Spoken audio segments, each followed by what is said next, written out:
So with the growing population of light festivals, many cities, towns and venues are using light to encourage audiences to see their locality in a new way. Festivals in the Lighting Up the North network have been exploring different ways to connect with their local communities through projects and collaborations which create rewarding and mutually beneficial experiences for participants, using the arts as a catalyst for inspiring change. So why do we bother? What is the point of doing these, and what do these projects achieve? So I've just put together a list of things that we do. It's not an exhaustive list, but there's some examples. It helps us to build a new audience. It gains trust and encourages people who don't normally come and see the art to come and experience it, or to come and bring their friends and family to see something that they've been involved in. It offers a deeper connection with our audience so that we can understand them more and talk to them more and understand what their perspective is and where they're coming from. The experience can be transformative, it can be life-changing and increase well-being and offer real tangible benefits to participants. And also there's the opportunity to collaborate and to be creative through collaborations with artists. Next slide, please.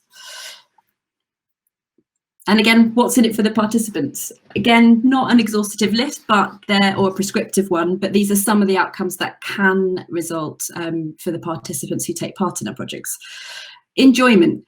It's one to never underestimate the chance to do something different, out of the ordinary, have a bit of fun. And I think that's possibly one of my favourite and most important things that our participants get out of working alongside our artists as part of our festivals. They'll gain a further understanding of the art, an opportunity to get creative, an element of social cohesion, which I know is one that we all put into funding bids, but there is that element of making friends, meeting new people, and just connecting with someone different they wouldn't normally speak to.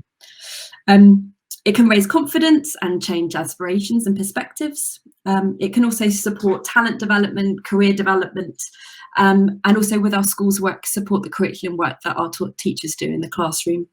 And the other side is just also encourage an interest in arts and culture, something to develop trust, to go and see something different and something else. Next slide, please. So all of our partners in the Lighting North network have an element of community engagement, and we all have different approaches, as I've mentioned, and have collaborated with some inspiring artists to create a stronger relationship with our local communities.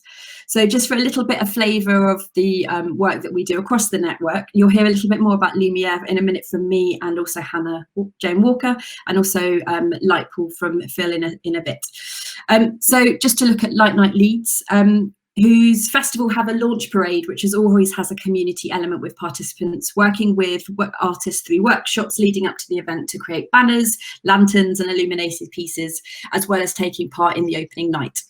And also last year they had one of my favourite pieces, which is the Ron Hazelden piece, working with local school children to create light installations from drawings that they had done of their siblings. So they get to see their drawings reimagined in light, and there's a couple of pictures there for you to see. Next slide, please.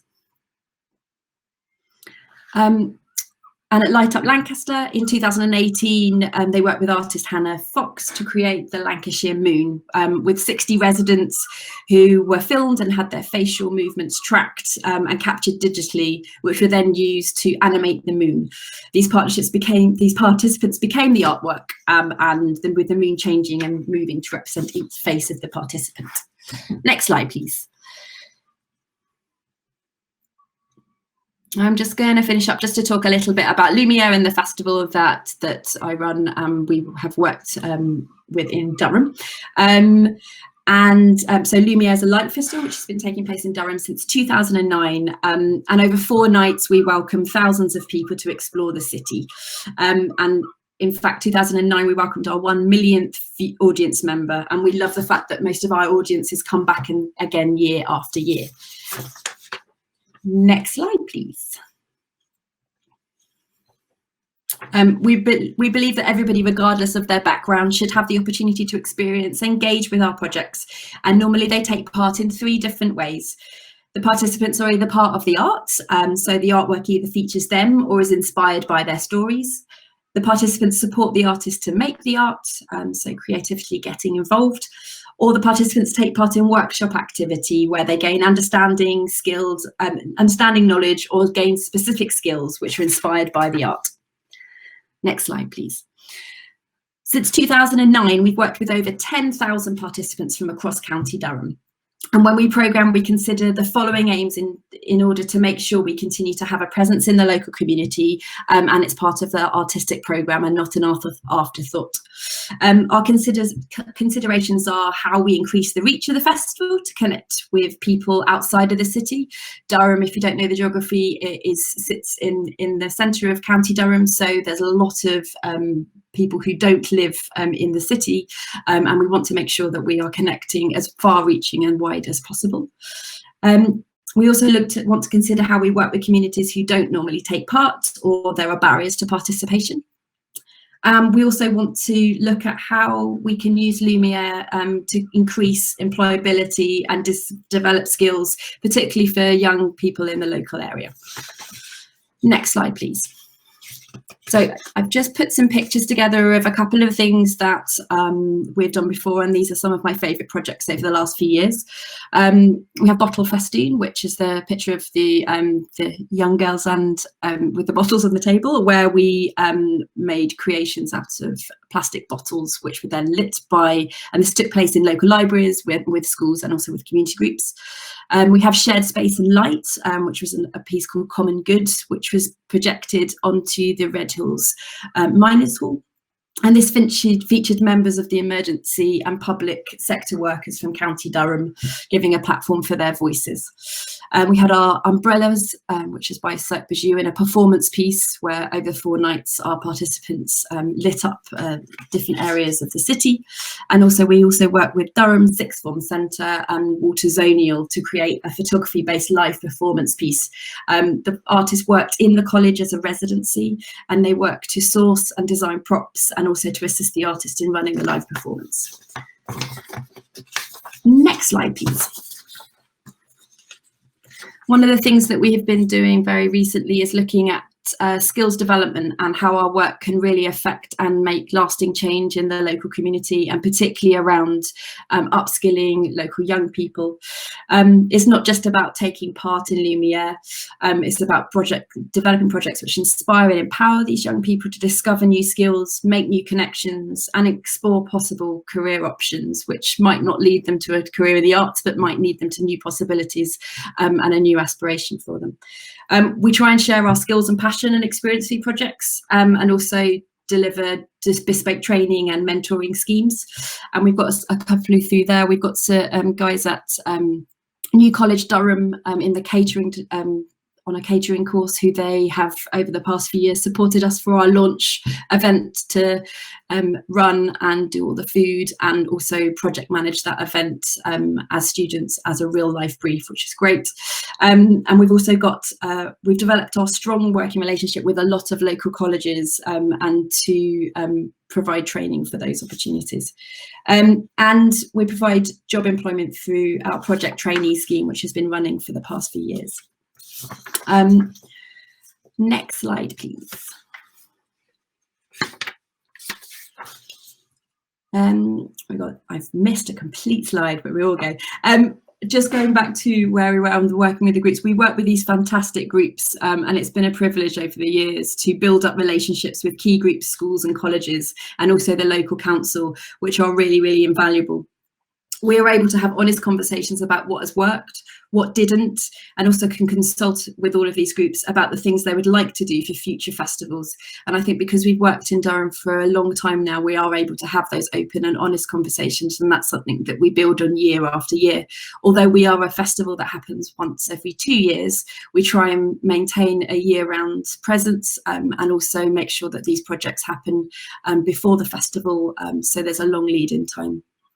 And Kylie's going to touch on more shortly that we're commissioned by Durham County Council, but we work with them as partners, and they're incredibly supportive to work together to find new groups and find possible partnerships. And I think, again, it's something that really, really strengthens our relationship with the local community. And just finally, just to touch on artists, we work with some exceptional artists, both national, international and local, to help them realise their most ambitious ideas and to create a context for their work that connects with the broadest possible audiences and participants. We broker relationships between artists and community groups and enable them to collaborate and create these exciting projects.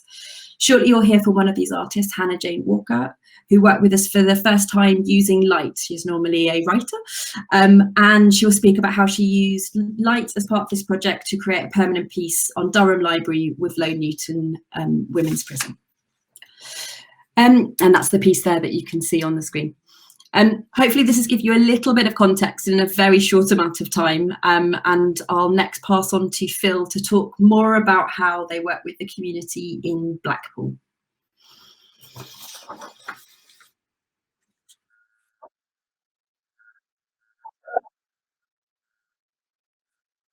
I was panicking then.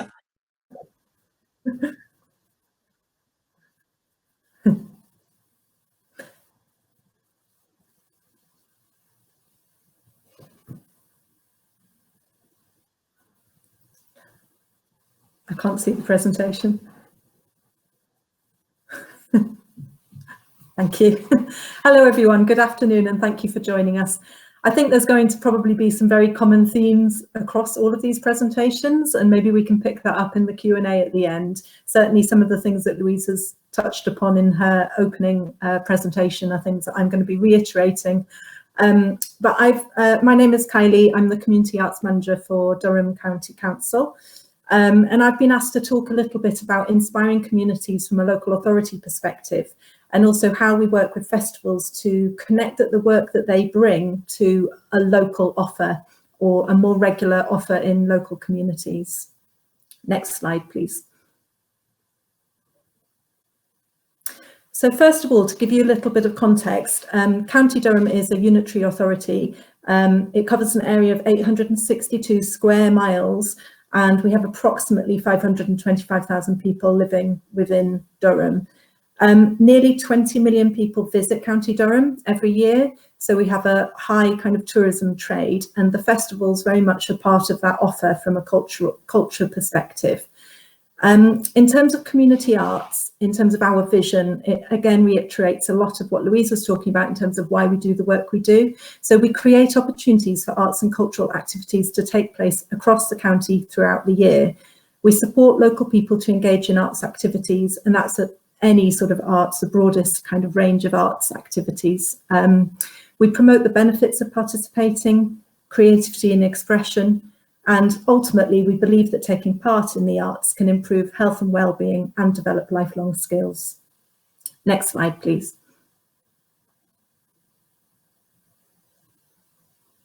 So we believe that at the heart of all of the community arts programme is partnership and collaboration. And I think those words are something that are going to come up time and time again around engagement programmes. I think that in terms of partnerships, you have to allow time. You have to understand that whilst partners might be coming to the same project, they can be coming with very different aspirations, expectations, even different language. So taking the time to really understand what the priorities from your arts partner or your local authority or your funder, it's really, really important. But if you do that, then I believe that the work can really enhance what the festival's offer is. So we work closely with artists, community centres, venues, charities and cultural organisations to deliver a year-long county-wide programme of engagement within community arts. But for the purposes of this presentation, I'm going to look at how we engage with the festivals to make the best use of what we wanted to achieve strategically with both library service and also in offering a local grassroots place-based programme of work. Next slide.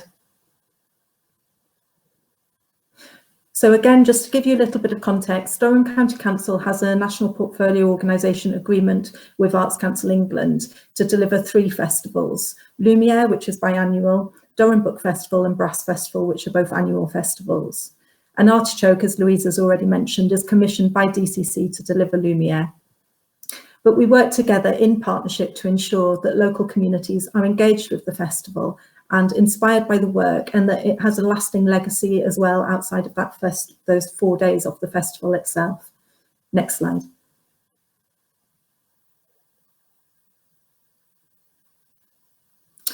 So the city of Durham is the host city for Lumiere.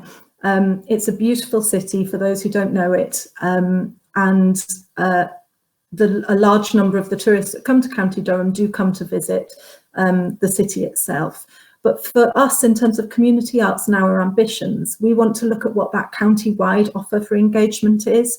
And so we wanted to work with Artichoke to think about ways in which we could increase the offer to include communities that might live in very different places to the city, and also to think about accessibility to the festival as well for those communities. So I'm going to talk about 2 projects, Bottle Festoon, which was a community arts project for Lumiere 2019, and also Apollo 50, which was a site-specific arts installation at the Apollo Pavilion in Peterlee. Next slide.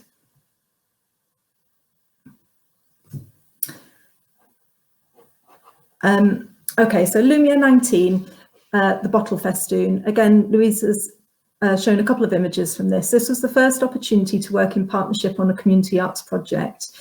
Bottle Festoon was created using thousands of plastic bottles, and as part of Lumiere 19 was in 3 locations across Durham. And to my knowledge, I think this was the first time that an artwork that was made by the community was presented as part of the main festival programme. And it provided us with a really fantastic opportunity to do the workshops through libraries. At that point, we were thinking about the library service as community hubs, and we were starting to programme regular arts workshops, theatre shows, different kind of programming activities into libraries. But this really gave us our first opportunity to deliver on a large scale across all of the libraries in Durham. Next slide, please.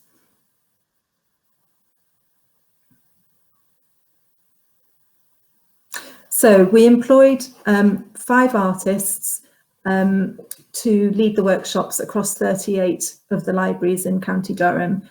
They delivered workshops in each of those libraries, reaching 510 people, and they made 95 festoons. The full project also engaged with schools and colleges and community groups, but our focus was on that, thinking about the libraries as community hubs. And the feedback from the participants was fantastic. We had kind of groups that met across the county that felt that were really involved with creating that artwork for Lumiere. And we also supported some of those groups with travel costs to bring them into the city to see their work as part of the festival. Next slide. And this is an image of the Bottle Festoon in situ by Durham's Riverside. Next slide, please. The second project I wanted to talk about is Apollo 50. So Passmore's Apollo Pavilion in Peterlee celebrated 50 years in 2019, and Community Arts were creating a year-long programme of events to mark the occasion. Simultaneously, conversations with Artichoke were being had in terms of thinking about what the reach of Lumiere into other areas of Durham, and a real desire to have some light work in a non-Lumiere year. And so we found that this was a really good opportunity for Artichoke to produce a place-based light work and to launch our year-long programme celebrating the Apollo Pavilion. Next slide. So Artichoke worked with Berlin-based collective Made of Veerman to create an installation which reflected the brutalist architecture of the pavilion. 1,200 people attended over 2 nights. But what was really, really fantastic about this project was the impact that it had locally. And some of the comments here from participants, I think, sum that up. It was great to have something here in our community. I'm excited for Lumiere now. Absolutely fantastic. It's great for this town to have something positive. And over 50% of the people that came to see the exhibition were from Peterlee. Peterlee is an area of really low engagement in the arts, and so that was a massive bonus for us. Next slide. And this is an image of that work, of that artwork. It doesn't really convey, it was a very beautiful piece of work with the light changing and a sound installation as well. It was a really fantastic piece of work, and people still talk about it now. Next slide. Okay, so in terms of outcomes, I've just done a summary here. But in terms of what we were wanting and what we were able to do in partnership, the engagement across the county wasn't just in Durham City where Lumiere is held. We expanded that beyond that to different communities. The opportunity to work with libraries service as community hubs where arts activities take place regularly. Local people felt proud of the work that they had helped to achieve and a deeper sense of connection to Lumiere. And taking light work to Peterlee increased local pride of place. There were local artists were involved in training and employed to deliver the workshops, which again is a really important element of this work. And partnership is critical, as I started this presentation by saying. By working together, we were able to pool resources, reach more people, and increase the opportunities for a much deeper engagement with the festival. And I think for a final comment, that's kind of what I wanted to say, is that local authorities want to support the work. We want to support partners and make this work happen. So look at ways in which you can align priorities and talk to each other to keep making sure that the programme can reach more people and have a greater impact. Building partnerships takes a long time, but they're definitely worth investing in. And for me, participation and engagement isn't an add-on to festivals. It can really make a festival. Thank you very much. Thank you, Kylie. That was really great and really does show the strength of and what we can do with working together as partnerships. So next coming up is now Phil, after I got that very wrong earlier and cued him a little bit too early. And he'll be talking about his work with the community as part of Lightbulb in Blackpool.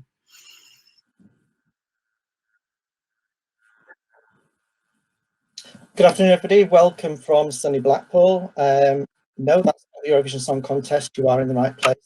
So I'm going to talk to you about some community engagement projects that we do in Blackpool and a bit of an introduction to Blackpool in case anybody doesn't know who we are and where we are. So if we could start the first slide, please, and potentially go to the second one, that would be great. Thank you.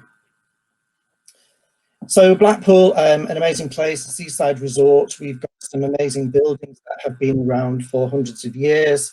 There is a plus and there's a negative side to that. The plus side is that we have amazing buildings that we can shout about in Blackpool. The downside is that a lot of them are commercially run, and therefore the residents in Blackpool, they don't get the opportunity to visit them. And some of the things that we do for Lightbulb aim to address that balance, and some of the community projects that I'm going to talk about will filter through how we do that. If we could have the next slide, please. So Blackpool Illuminations, I'm sure that most of you have heard of them. If you haven't, then I'm not sure where you've been, but we've been around for quite a long time.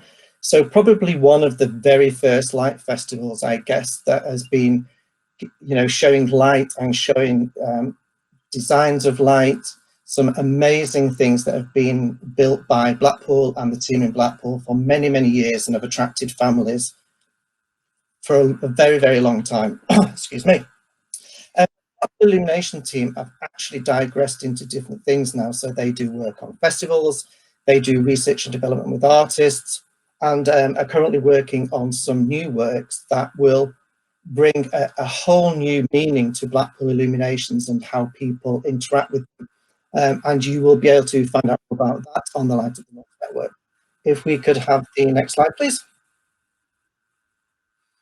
So Lightbulb Festival started in 2016, thanks to significant funding from the Coastal Communities Fund, Arts Council, Blackpool Council, and partners such as Left Coast and Blackpool Illuminations. And the idea was that whilst a lot of people visited Blackpool and visited the Illuminations, they actually didn't get out of the cars very much. They joined the Illuminations at one end, drove through, maybe bought a bag of chips at the other end, and then went home. And what we wanted to try and do was get these people out into the town centre to show them other things that they could see in the town and experience. And that's when Lightbulb Festival was founded. We were very fortunate that we won an award with Lancashire for the best tourism event in 2017. So a great start for us in 2016. If we could have the next slide, please. So as I said, we have a lot of iconic cultural venues in Blackpool, and not a lot of people get a chance to see them. So one of the challenges that we wanted to undertake was to work with the partners that own these buildings. Some of them are multinational companies, some of them are private individuals, some of them are churches, to see if they would open up their venues and their building for us to put artwork in there. And starting off, that wasn't easy. Some of the churches were very reluctant what we were going to put in, how we're going to monitor people going in. So I'd say that the first year that we started was, quite challenging. So anybody that's starting off on a festival, don't let that put you off. We went to the council and asked if we could fly a spaceship over a church in the town centre, and some of them said yes, and some of them looked as if we were going mad. So, you just need to work at these people and get support. We're very fortunate that we have an amazing events team in Blackpool that are used to putting on huge events and coming up with different things that people haven't really thought of. So to have them behind us, it's a great thing for us. If we could have the next slide. Thank you. Now, I'm accused of speaking too much, so I will try and speak a bit quick to get everything in. If I go off midway, then you know that I've outstayed my welcome. So as part of the festival, we try to use light in different ways to engage the local community. There's kind of a lot of apathy in Blackpool, that people feel that they don't belong to the town doesn't give them anything back. They don't feel that they're interested in art, and a lot of that is genuinely because they just don't quite understand what it is. So we set out to approach organisations that were already doing different events and different engagement work to see, could we work with them and could we work together to bring something different to Lightbulb event that might encourage people to get involved, whereas they wouldn't normally. And the benefit of that was, because they were involved in that, they then wanted to come and speak about it. If we could have the next.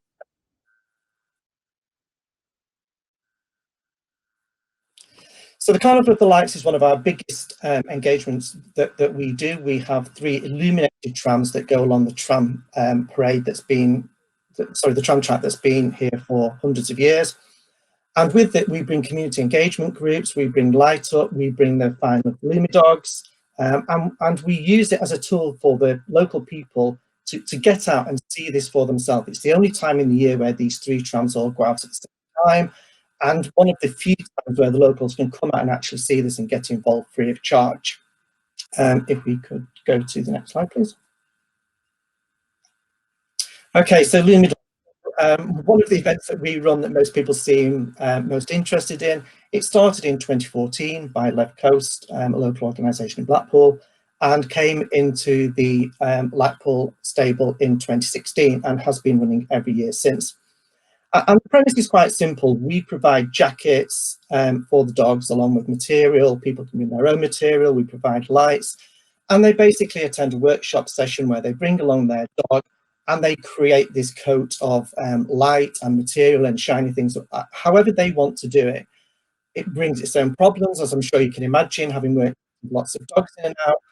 But the overall effect is the kids love it. And what we try to do is then we get the people then to bring their dogs to the Carnival of Lights and join in the procession. So again, they're parading what they've made and what they've done in the festival. Great way to get them involved in that. Next slide, please. Thank you. So Fit to Glow Football was something that we came up with Blackpool Football Club Community Trust, which was kind of a bit off the wall from Light. But we wanted to get involved with this organisation. They do a lot of work with school curriculum and kids from deprived backgrounds. And so what we did was we came up with this idea that we would dress all the kids in neon bibs and headbands, glow-in-the-dark footballs. We measured out the tape on the pitches in Fit to Glow, turned all the lights out and put UV lights on, and all the kids played football in the dark. And what we did with that, 2 teams from each heat went through to a final, so 6 teams in the final. And for 2019, we held it in the circus at the Tower So the kids got to play in the circus ring and played football.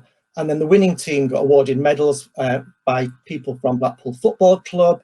And then they won a trophy. And then Blackpool Illuminations did a talk to each of the schools and donated a light artwork for the winning school. So that was something a little bit different, but amazing for the kids. Next slide, please. I will try and keep to my time. I'm doing as best as I can. When I grew up, this was something we got involved in with a UK organisation called Primary Futures. And there was some work done that children as young as 6 have got preconceived ideas about what they can achieve and what jobs they can do. And this organisation goes into schools and has volunteers, and anybody can join. So if you're interested in joining, look online, you can see how you can join.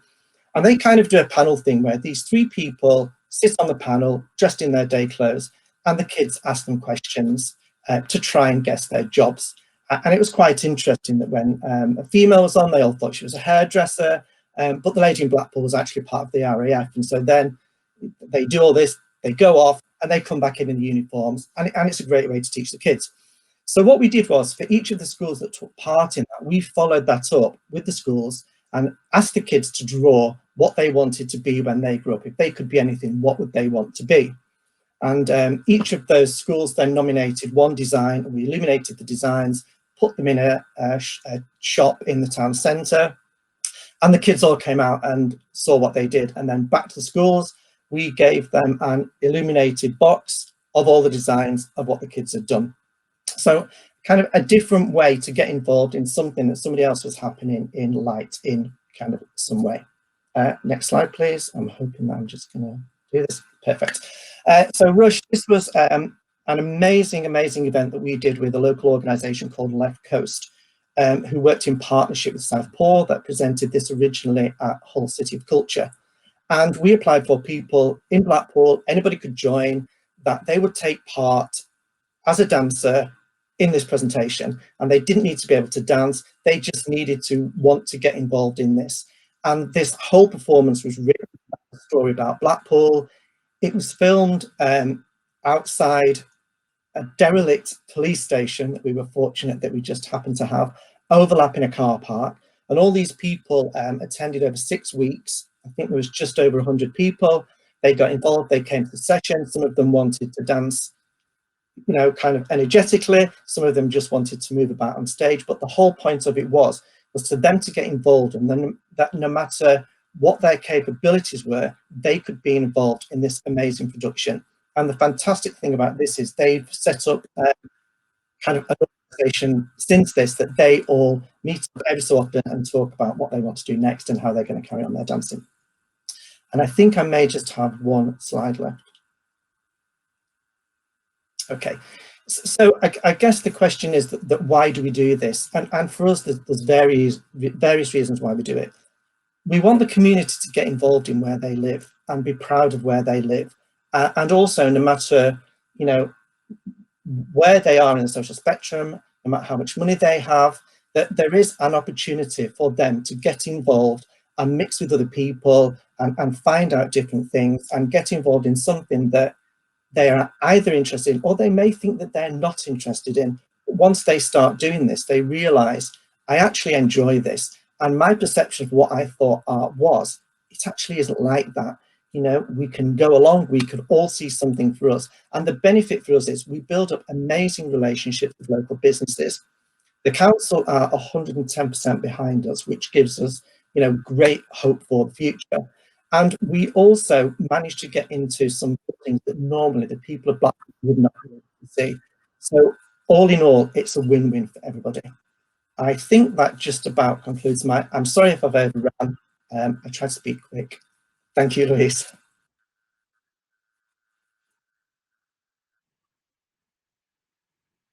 It was perfect timing, Phil. Thank you very much. Really great talk. And I know that the Lumi Dogs always gets a reaction and a smile. And there are definitely some really unique ways of getting the community involved in Lightpool. Our next speaker is Hannah Jane Walker, who is a writer and performer and who we worked with as part of Lumiere in 2019. She's going to talk a little bit about her approach to working in light for the first time as a writer and performer, and also a bit of detail on our project that with working with residents from Low Newton Prison. So thank you, Hannah. Hello, I really enjoyed hearing both of your talks. As Louise just said, my name is Hannah and I'm a writer and I'm a performer. And before I was a freelance artist, I used to work in creative learning departments for arts organisations. So that's what my background is. Poetry is very much at the core of my practice, but I'm not particularly interested in sticking to one art form. I work in lots of different art forms. Just to give you a few examples, like do a lot of participation projects with different types of groups, like young people in mental health facilities or prisons or hospital. And so often I'll work with projects where the outcome is generated by the group. And sometimes I write books, sometimes I do gigs, sometimes I do visual artwork. So I kind of work across the spectrum. And the linking thing in all of the pieces of work that I make is the accessibility of the work. That's primarily what I'm really concerned with, particularly the accessibility of literature. I come from a family where everybody in my family is highly dyslexic, consider themselves books and literature very much not to be for them. So I think what I'm trying to get through any piece of work that I make is like, who does literature concern itself with? There's a really great quote, which I always remind myself of, when I think, what is this project for? What am I trying to achieve? And this is the quote: most people do not concern themselves with poetry because most poetry does not concern itself with most people.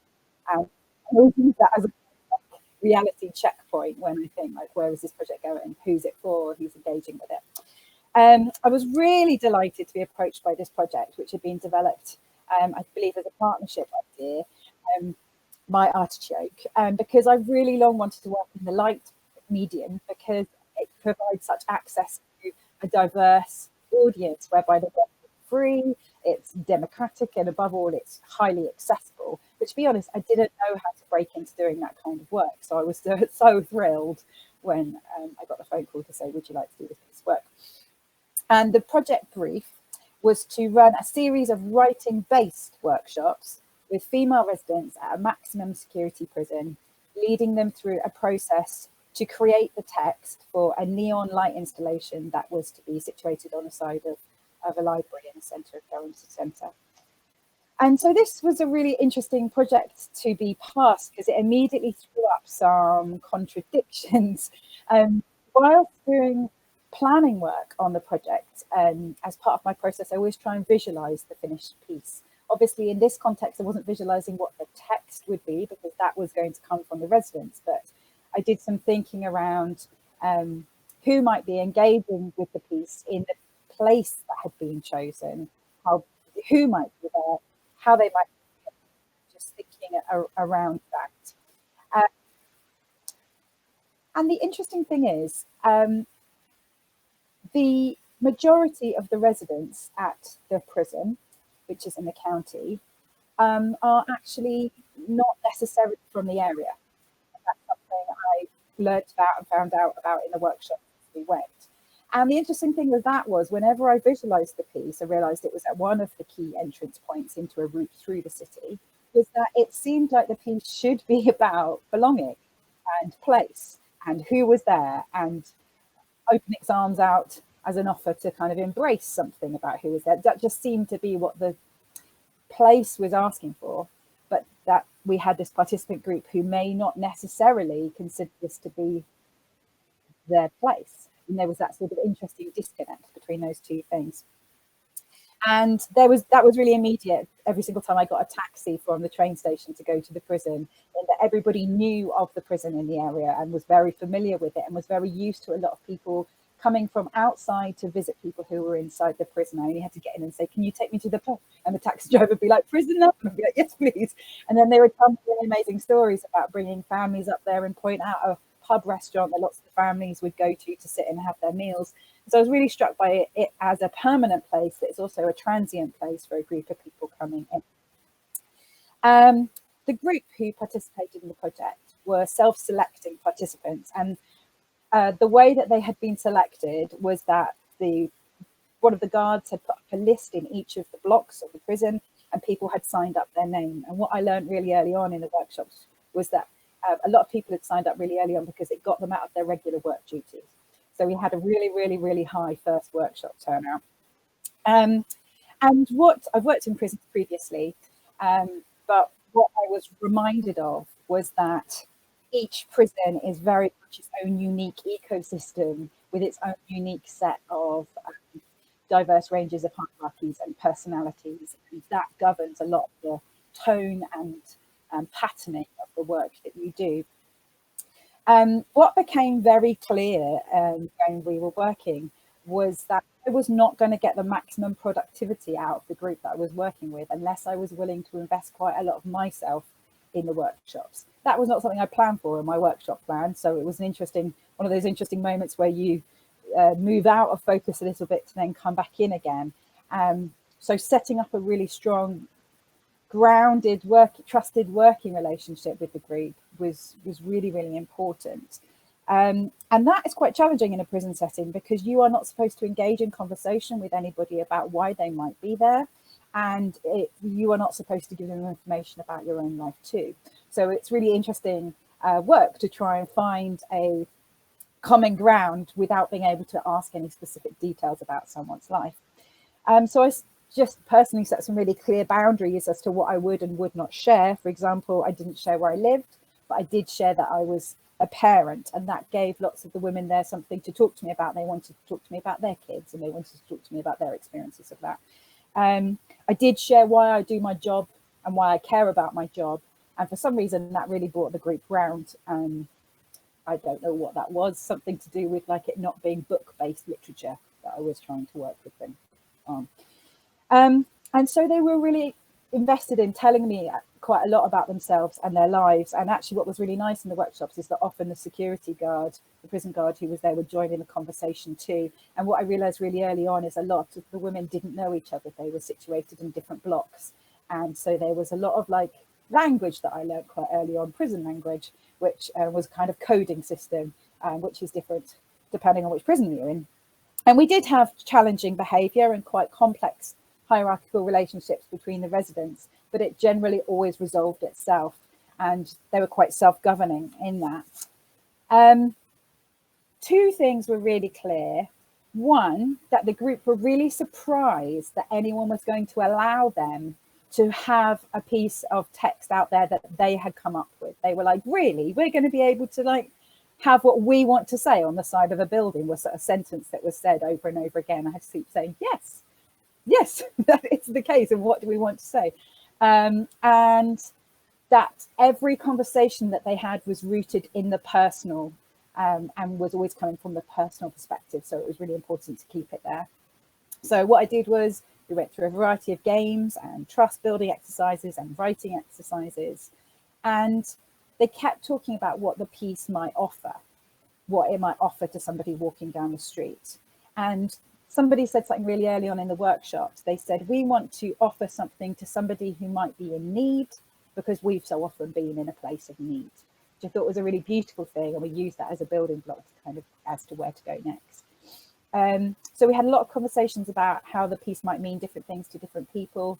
They came up with lots of different scenarios and participant groups. They were like, what might a piece mean to a mother who's exhausted, who's not slept, walking with a pram down the street? What might it mean to somebody who's homeless? What might it mean to somebody who's very wealthy and busy? And they kind of were thinking through all those different lenses.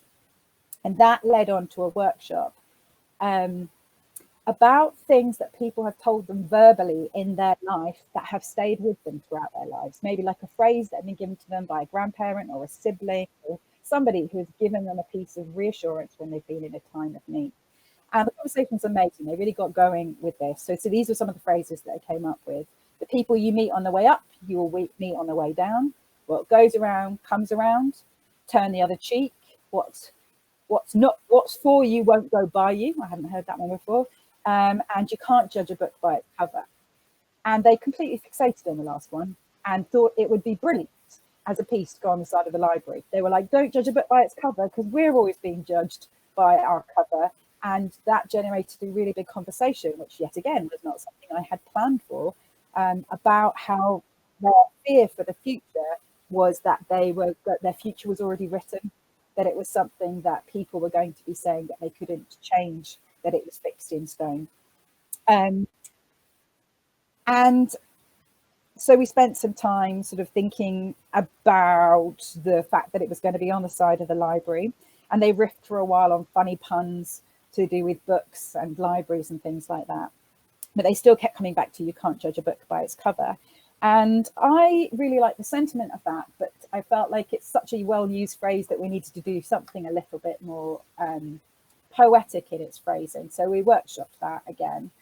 And through that process, in pieces, the group came up with the phrase, and they were voting at every stage, only you can write the next page.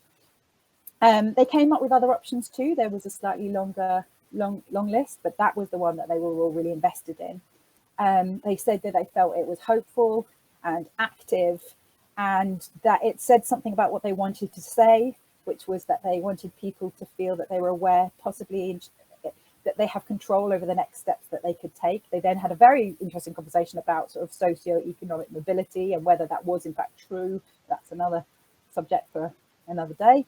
And they felt that it was a phrase that even if you did not know that the female residents of a prison had written it, that it might have meaning for others too. And that was the most important thing, was kind of triangulating the thinking around that and being like, it means something to us, but does it mean something to everybody else?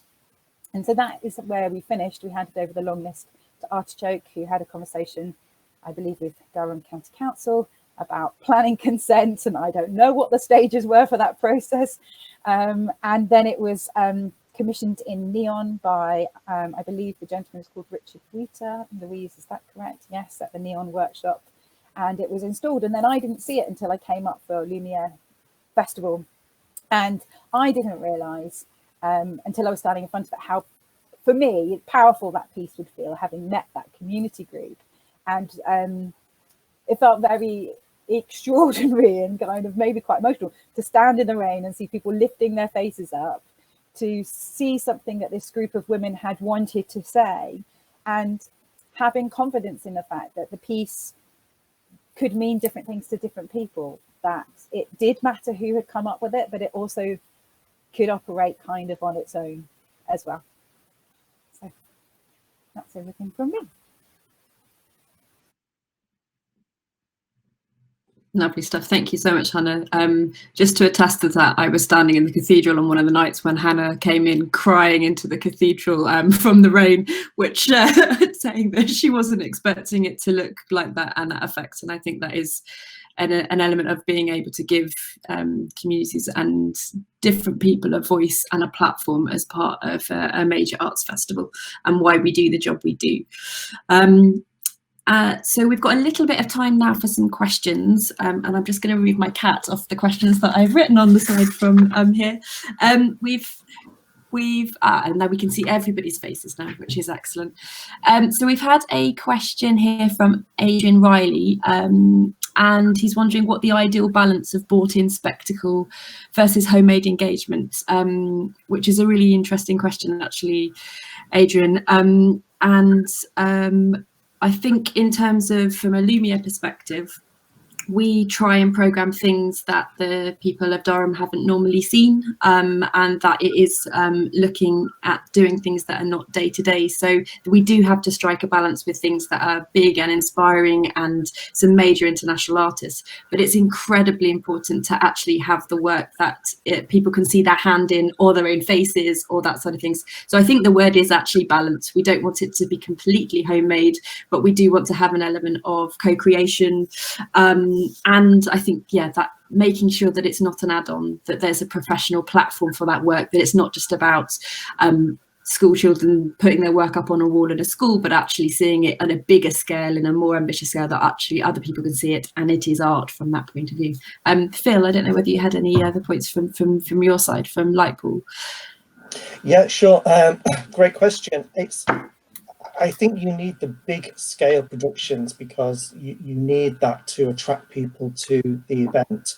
And one thing that we have found is that when you sometimes involve people in large scale events, it doesn't matter whether their part is big or small, there is quite a drop-off, and therefore you run the risk that on the final night, half your cast are not going to turn up because they've got nerves, and therefore you've got people turning up expecting this, and obviously the only person that they want to vent their anger at is, you know, the person that's, you know, purported to deliver this.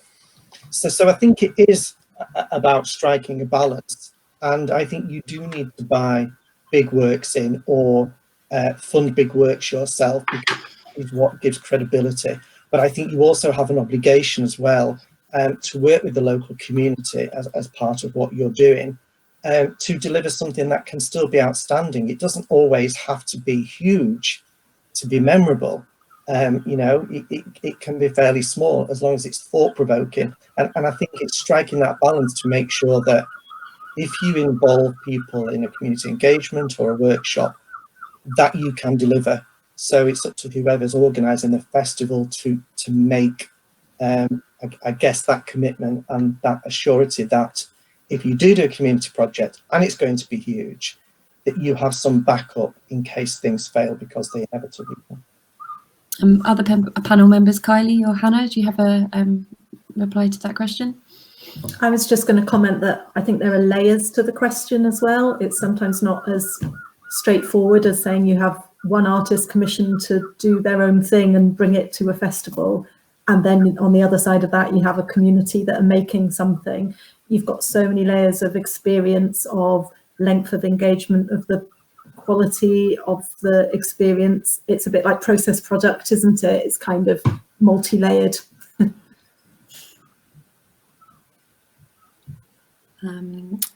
Okay, so I'm going to move on to the next piece on this. So where we got so has anyone done, so this is from Noreen Meehan, has anyone done any heritage inspired light projects with the HLF fund, something like this?